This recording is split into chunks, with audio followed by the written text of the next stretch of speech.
Tapi Paul Zhang dengan si siapa ini, kecek kocok ini, ini pakai nama Muhammad, Allahu Akbar. Makanya saya tidak ngakui dia, saya tidak panggil dia Muhammad. Saya panggil dia makhluk kecek, makhluk kacek, makhluk kucu, makhluk kici. Ya, ada yang bilang, oh Yahya Waloni juga. Yahya Waloni juga suka menista agama. Oi kawan, beda kelas. Beda kelas. Beda kelas.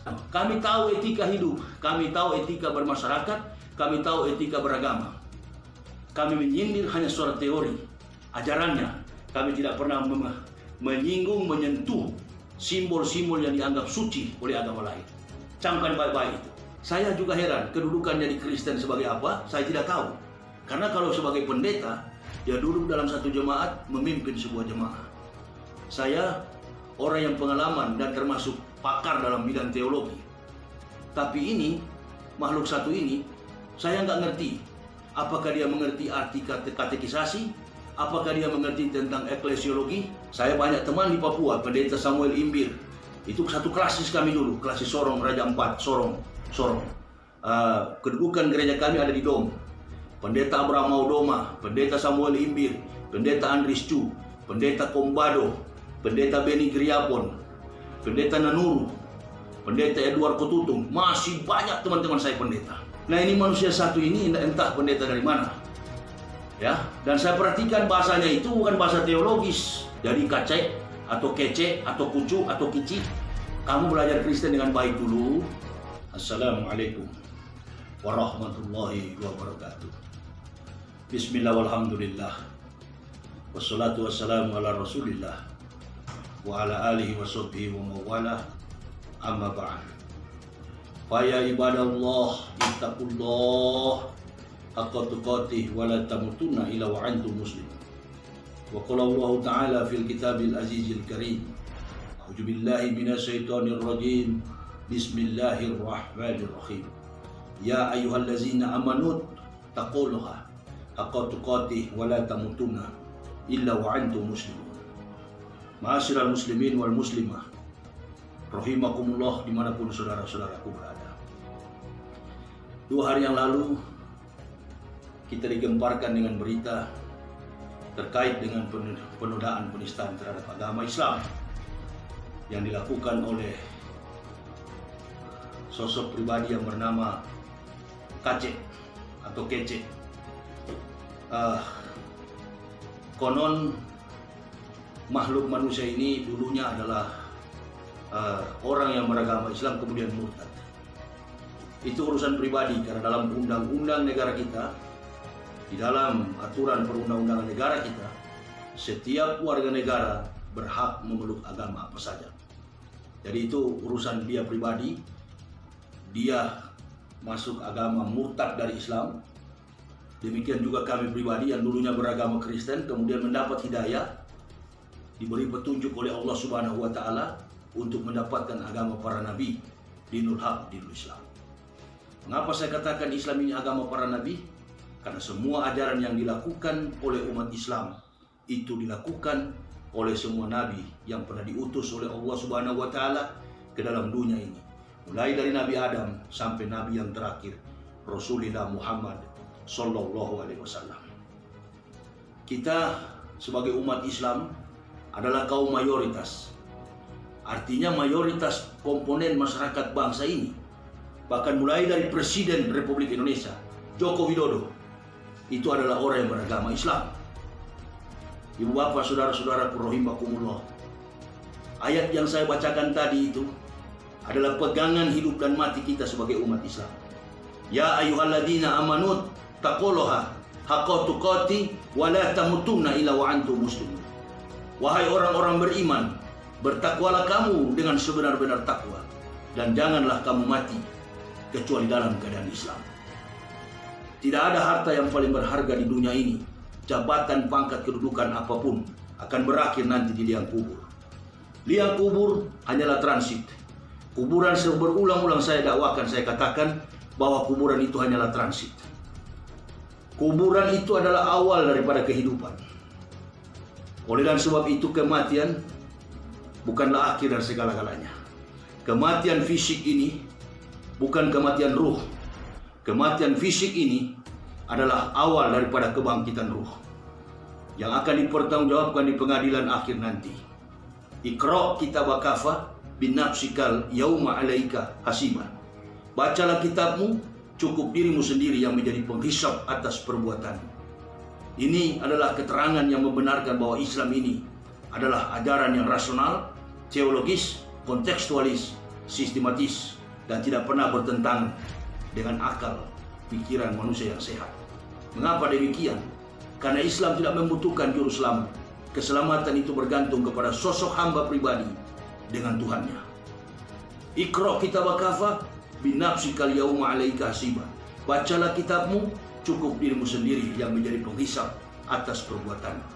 Tidak ada juru selamat. Cari selamat masing-masing.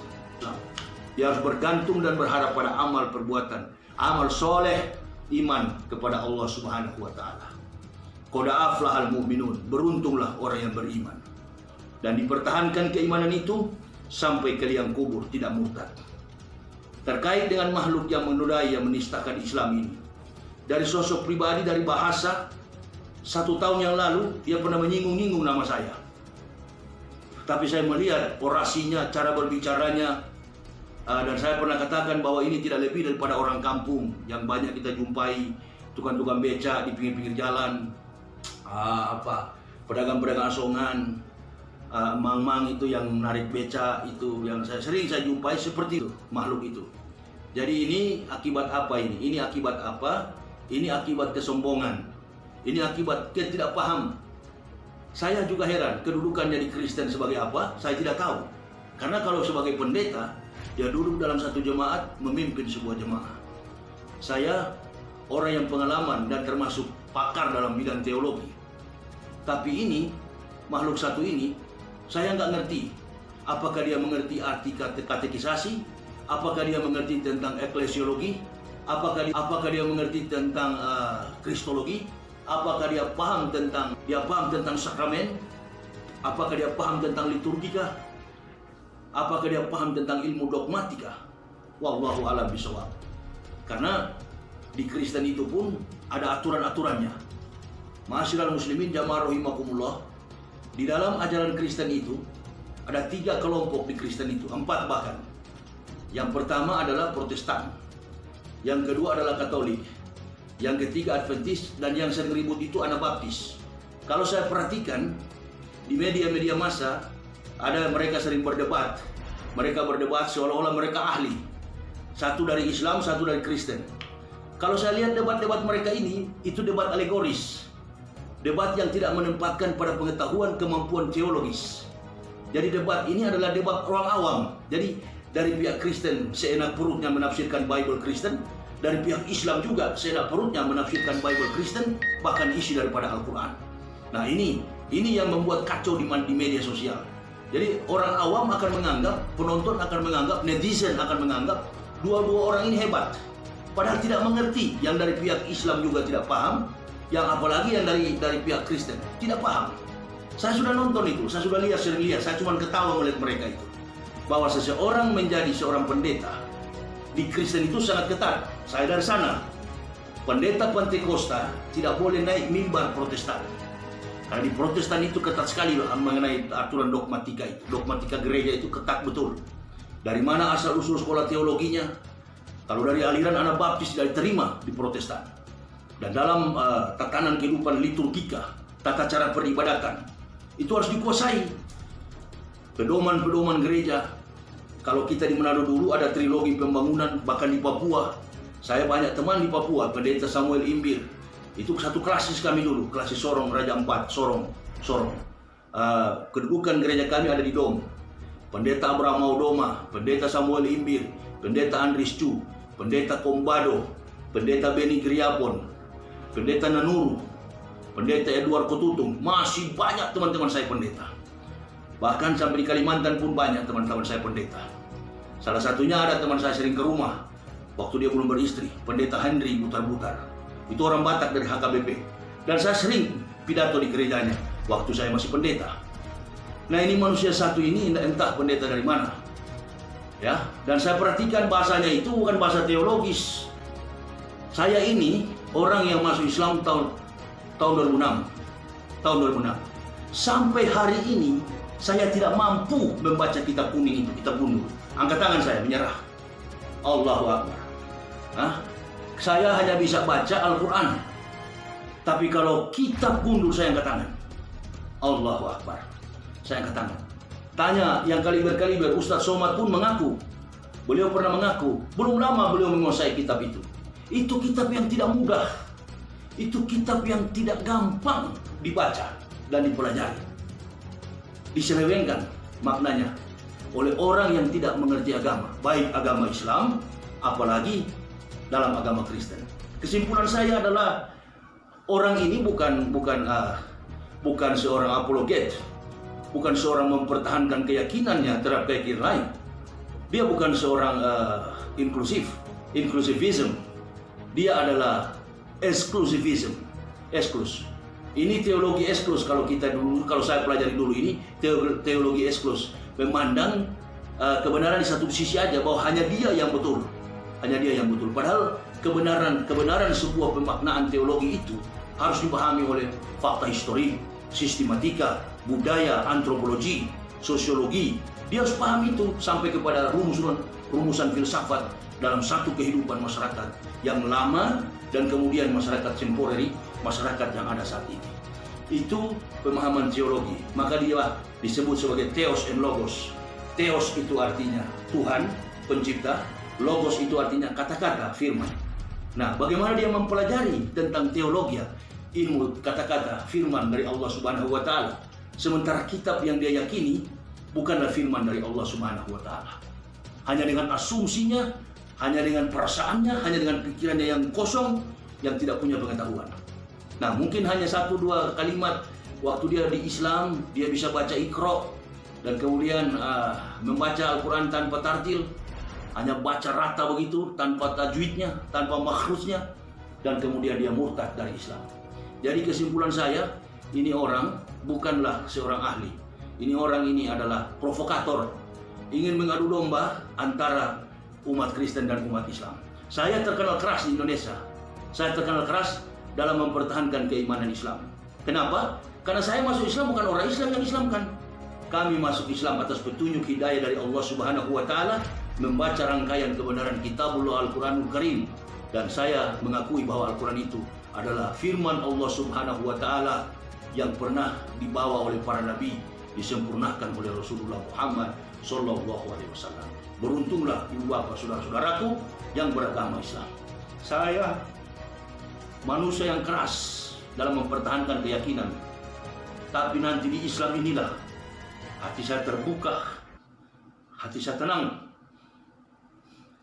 Kami sekeluarga, apapun yang terjadi dalam hidup kami, susah atau senang, hidup ataupun mati, la ilaha illallah Muhammad Rasulullah yang menjadi pegangan di dalam kehidupan kami. Saya bukan orang bodoh yang masuk Islam. Saya paham betul tentang teologi Kristen.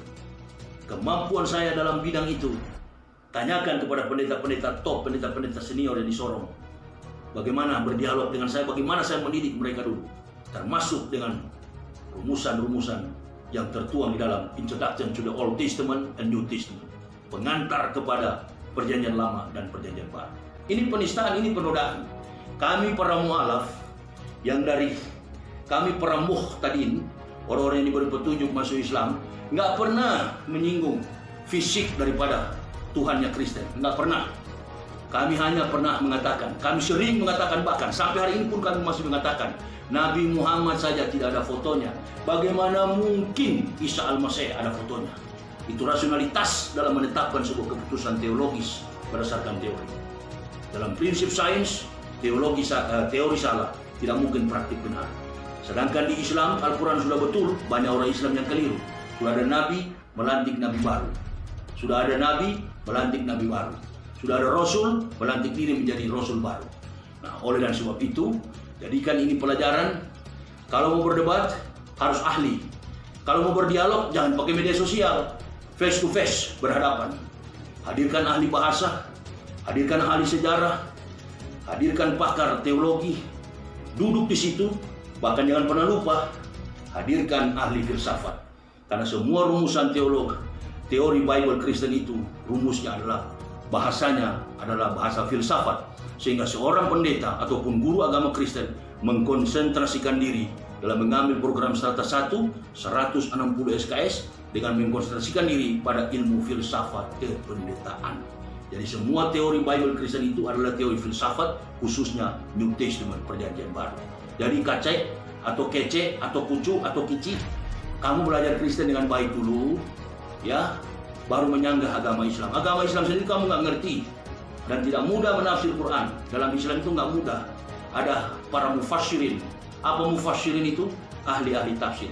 Termasuk Prof. Siap itu orang tua-tua kita yang memang masih ada para ahli tafsir.